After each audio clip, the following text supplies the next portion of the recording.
Bonjour à tous et bienvenue sur notre chaîne YouTube, la chaîne de Ligne Droite. Je vous invite à vous abonner à cette chaîne, à aimer, à partager, à commenter ces vidéos. C'est très important pour notre référencement et c'est une manière de nous soutenir. Merci à vous tous. Bonjour Gil Mikhaïli. Bonjour. Vous êtes directeur de la publication du journal Causeur, le journal Causeur qui est en plein bouclage. Vous êtes Tout à fait. Travail intensif pour avoir travaillé à Causeur il y a quelques années. Je sais que ça termine tard ces jours-ci. Tout à fait. On boucle le mercredi et le dossier principal va être consacré à Jean-Luc Mélenchon et sa formation politique. D'accord. Et l'Alliance, la NUPS? Exactement. D'accord. Écoutez, Exactement. à suivre, ça sortira. Le bouclage, c'est ce mercredi. Et on retrouve le magazine en kiosque la semaine prochaine. Oui, on va parler de l'union qui fait la farce. Très drôle. Et très bien. On se tourne tous les deux, Gil Mikhaïli, vers notre invité du jour, Sophie Audugé. Ligne droite.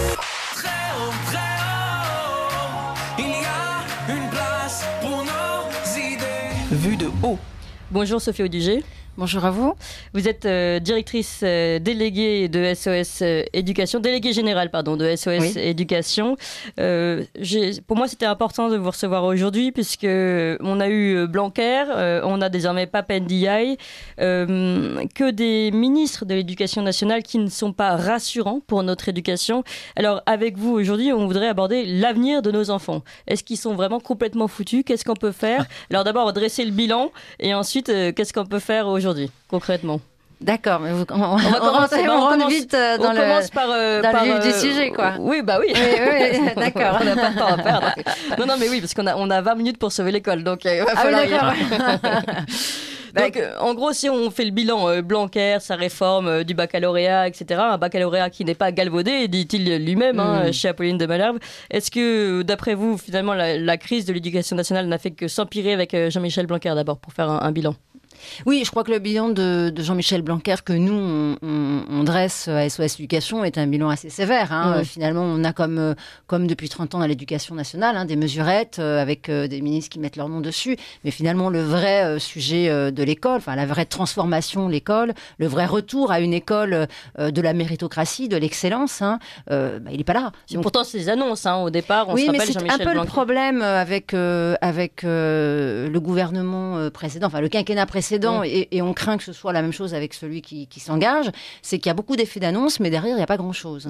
Et d'ailleurs, la nomination de Pape Ndiaye, qui a été une surprise pour tout le monde, nous, on ne portera pas du tout on fera pas de procès d'intention, on verra sur les actes, mais une fois encore, on commence à nous dire que Pape Ndiaye va commencer à travailler sur les 3h30 au lycée, et puis certainement adoucir un peu la situation avec les enseignants, parce qu'il va falloir quand même passer la retraite, mais quelque part, où est l'intérêt de l'enfant, en fait? Où est l'intérêt de l'enfant? Où est l'intérêt d'une instruction de qualité pour rendre la communauté des élèves, une communauté qui est rassemblée, qui connaît l'histoire de son pays, l'histoire de France, dans un récit national dans lequel chaque enfant va avoir envie de construire quelque chose. Voilà, et ça, c'est toute la question. Aujourd'hui, on n'a pas de vision pour l'école. De toute façon, le président de la République n'a jamais annoncé sa vision pour l'école, que ce soit à sa première élection et à sa réélection. Donc, poser la question à monsieur Pape Ndiaye de savoir quelle est sa vision pour l'école, je crois qu'il serait bien incapable de donner une vision qui serait une vision d'avenir, qui est celle du président de la République qui vient d'être élu. Voilà. Alors, effectivement, le profil pose question aussi. Il pose question évidemment par rapport aux propos qu'il a tenus. Je dirais que nous, chez SOS Éducation, on se dit que c'est peut-être l'occasion d'avoir Pape Ndiaye comme ministre de l'Éducation nationale pour mettre les pieds dans le plat sur des questions fondamentales. Puisque sur un certain nombre de décisions et d'actions, on peut quand même considérer que sur le quinquennat précédent, Emmanuel Macron n'est pas revenu sur des idéologies qui avaient infiltré l'école avant son arrivée, soyons clairs, je veux dire, ça a 10, 15 ans, 20 ans même, donc il n'est pas revenu là-dessus, mais il a surtout fait entrer dans l'école de nouvelles idéologies. L'école est infiltrée par le wokisme, par l'islamo-gauchisme, ce n'est pas qu'à l'enseignement supérieur, on le sait bien. Est-ce que vous pouvez nous donner quelques exemples de ces infiltrations ? Écoutez, les programmes d'histoire depuis 20 ans où on passe toute une partie de l'histoire de France pour blesser personne. On ne parle pas, les mots patrie sont interdits, les mots national, le sentiment national est interdit aussi. Alors on s'émerveille du sentiment national du peuple ukrainien, mais enfin je ne pense pas qu'on a formé les enfants ukrainiens depuis tout petit dans une auto-flagellation permanente. Je ne crois pas. Je veux dire, la France est un grand pays qui a une histoire magnifique, qui a fait rêver tous les enfants de France depuis des décennies. Et puis depuis 20 ans ou 30 ans, on a modifié complètement notre récit national pour se battre la coulpe, alors que ce n'est pas comme ça qu'on donnera envie aux enfants d'être d'abord fiers de leur pays et d'avoir envie d'y contribuer. Ça ne veut pas dire de ne pas regarder, évidemment, les heures sombres de l'histoire. C'est pas la question. C'est que si on prend, vous voulez un exemple concret, on prend par exemple toute l'histoire de l'esclavagisme, qui est une histoire longue, qui concerne le monde entier, eh bien, dans les programmes français, on a considéré qu'on devait ne pas parler de l'esclavagisme et de la traite négrière arabo-musulmane parce qu'on ne voulait pas, et c'est Madame Taubira qui le dit en 2005 dans un interview donné à l'Express, on ne veut pas mettre mal à l'aise les enfants immigrés arabes. Mais, je veux dire, on est tous concernés par cette histoire-là. C'est un moment sombre de l'histoire et évidemment que c'est horrible, mais on ne peut pas enseigner... On connaît aussi dans l'histoire de France que la France est le premier pays à avoir aboli l'esclavage. Bien sûr, et puis on sait que la France est le premier pays à avoir eu un maire de Paris qui était noir, c'était avant 1900. On sait que Joséphine Baker a été l'ambassadrice de la France en disant la France c'est le paradis des Noirs.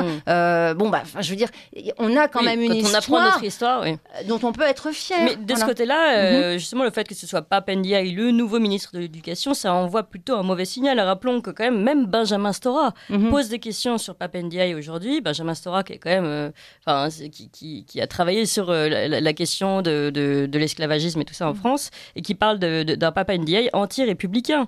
Et rappelons que Pap Ndiaye participe à des réunions interdites aux Blancs, qu'il nie le concept de racisme anti-blanc. Voilà quand même des signaux il a théorisé le concept de racisme structurel endémique en France, dont il est exactement l'inverse démonstration, puisqu'il est un produit de la méritocratie. Il a reçu une bourse. Mais bien sûr, il est le produit de la méritocratie à la française, c'est-à-dire de l'école républicaine qui donne une instruction de telle qualité que chaque enfant, à partir du moment où son milieu social est partenaire de l'instruction, c'est-à-dire qu'évidemment qu'il y a à la fois un niveau d'éducation, à la fois un niveau d'instruction chez les parents, et je rajouterais, ce qui est un fait nouveau, l'envie déterminée des parents que l'enfant s'intègrent en France et donc s'épanouissent en France. À partir du moment où il y a ça, il n'y a pas de racisme structurel en France à l'école. Ça reviendra à dire que les enseignants sont racistes. Enfin, je veux dire, ça n'a aucun...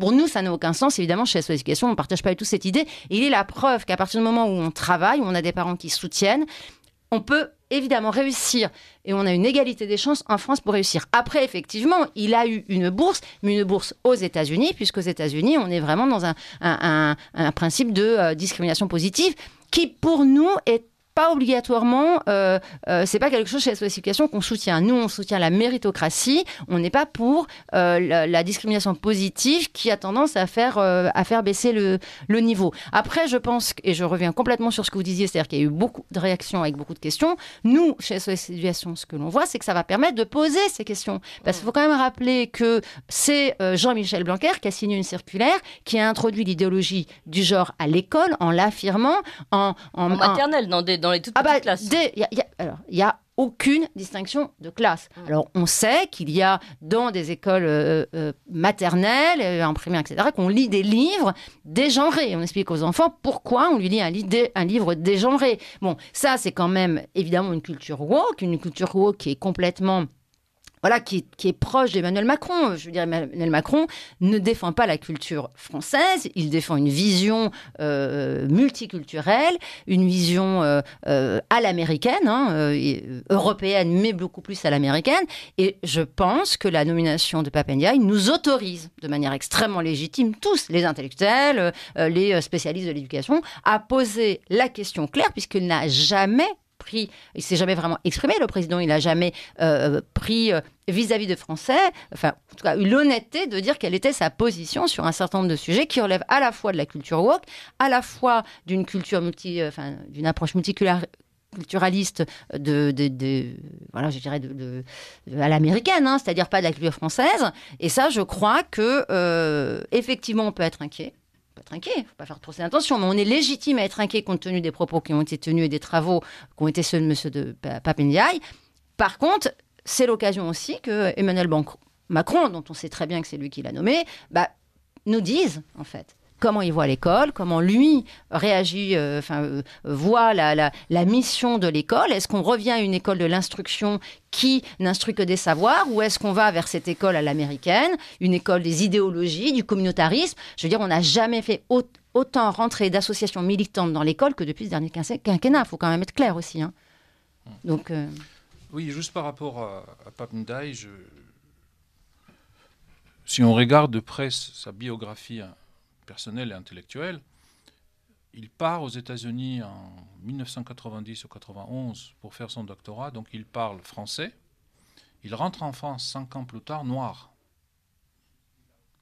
Et ces quelques années passées à l'université de Virginie, à mon avis, ont changé complètement sa vie et les trajectoires intellectuelles qu'il a depuis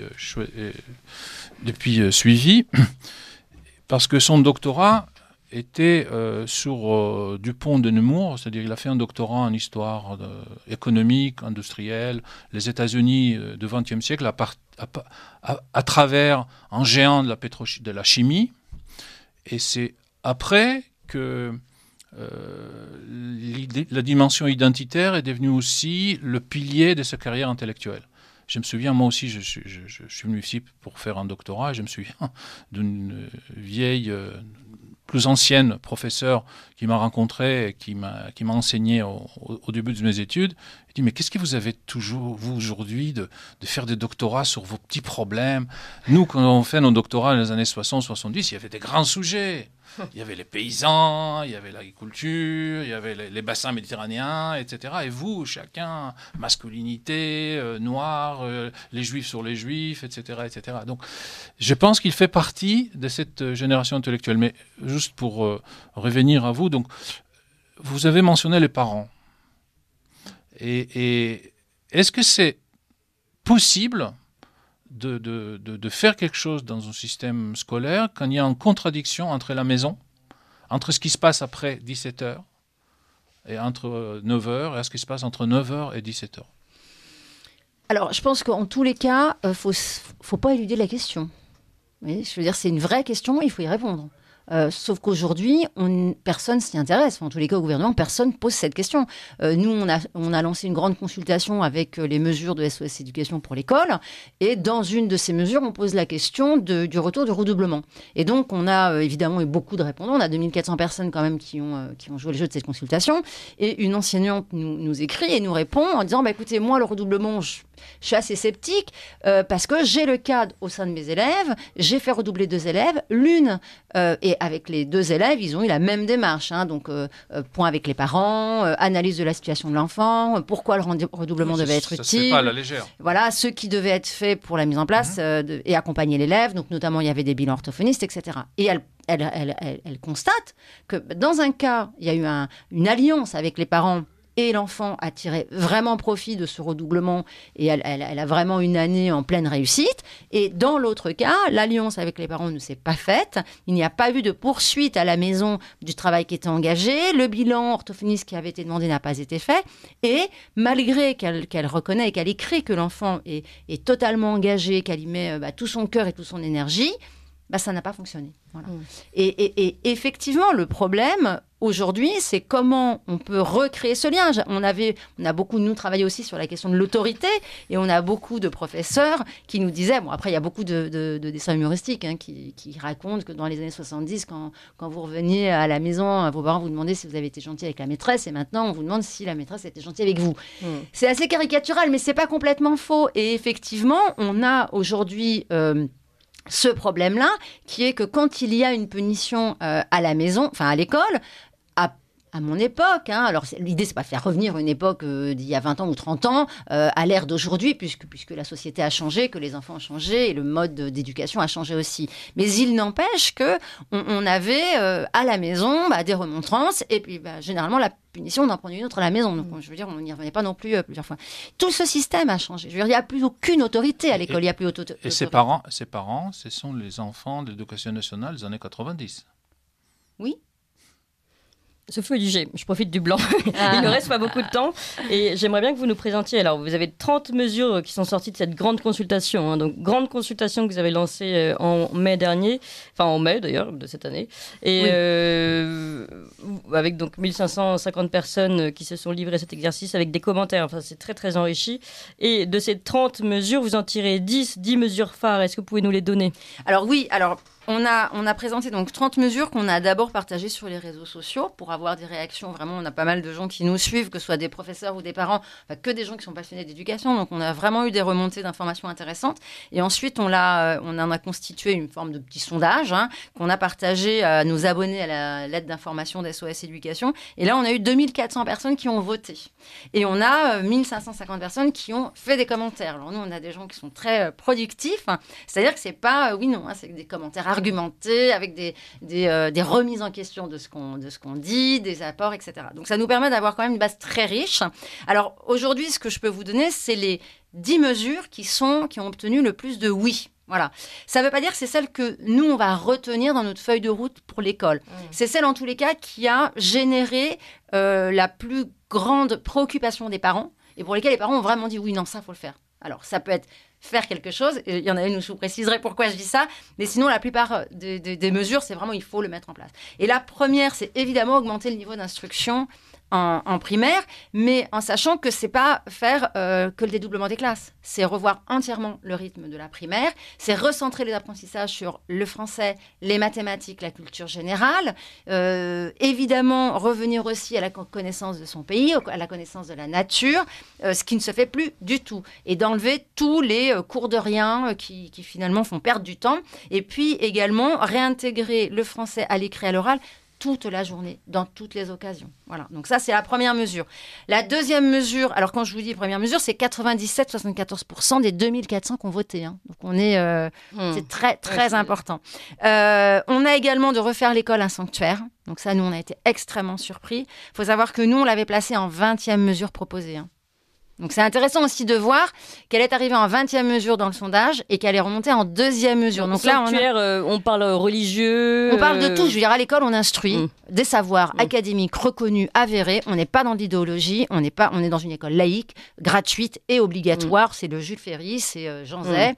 Et on instruit parce qu'à l'école, on instruit et à la maison, on éduque. Voilà. Donc là, il y a un vrai retour, une demande fondamentale à ce niveau-là, qui est, à mon avis, l'un des premiers motifs de départ d'un certain nombre de parents de l'école vers le privé. Publique vers le privé. Absolument. La troisième mesure importante, c'est de restaurer l'autorité des enseignements. On l'avait placée en 14, elle remonte en troisième position à 96-91. Donc, ce n'est pas l'autorité des enseignants, c'est l'autorité des enseignements. Les parents sont conscients, ils en ont ras-le-bol, que dans l'école, que ce soit les élèves où les parents viennent demander des comptes et dire moi je veux qu'on mette ça dans le programme, je veux pas que mon fils ou ma fille traite ça, etc. Donc là il y a un vrai également message qui revient aussi de manière assez surprenante pour nous, en tous les cas, c'est d'interdire l'usage de l'écriture inclusive. Donc ça, dans la loi, partout. Enfin, ils n'en veulent pas. Ils veulent qu'il y ait une vraie position qui soit prise. C'est très ferme, tout ça, quand même. C'est très ferme. Là, ce que je vous dis, on est à plus de 95%. Donc, voilà. Recentrer les enseignements du primaire, on l'a vu sur français, maths, culture générale, leçons de choses, etc. Les portables et les réseaux sociaux, nous, on a fait une mesure très catégorique, c'est-à-dire que on proposait qu'il n'y en ait plus du tout et qu'il y ait effectivement une liste de 6, ce qu'on appelle des listes blanches, où en fait, on ne puisse pas accéder dans l'enceinte de l'établissement à à autre chose que des sites qui sont prédéfinis et qui sont liés à l'instruction. Là, c'est plus partagé, c'est intéressant, c'est-à-dire qu'ils sont tous pour enlever les portables à l'école, mais quand même, c'est quand même bien de pouvoir appeler, contacter ses enfants n'importe quand, à n'importe quelle heure, toute la journée. Oui. Moi, on sent que là, c'est quand même un peu moins, voilà. Et après, revaloriser l'enseignement professionnel. Ça, pareil, c'est très, très fortement remonté. Et puis, une mesure où là, on était également assez étonnés, c'est fermer les portes des écoles aux associations idéologiques, 95-80%. C'est-à-dire que les parents... Ça revient avec le sanctuaire, un peu. Ouais. Mais ça revient. Voilà. Merci beaucoup, Sophie Odiger. Je suis désolée, on va s'arrêter là. Mais c'est très intéressant. Et vous pouvez consulter cette grande consultation et ces mesures phares sur votre site. Est-ce que vous pouvez rappeler le site ? soseducation.org. Voilà, c'est tout simple. Merci beaucoup, Sophie Odiger, déléguée générale de SOS Éducation. Merci à vous, Gil Mikhaeli, directeur de publication du journal Causeur. Vous appréciez cette émission ? Alors aidez Radio Courtoisie à en produire d'autres en indépendance totale. Rendez-vous sur soutenir.radiocourtoisie.fr. Merci d'avance.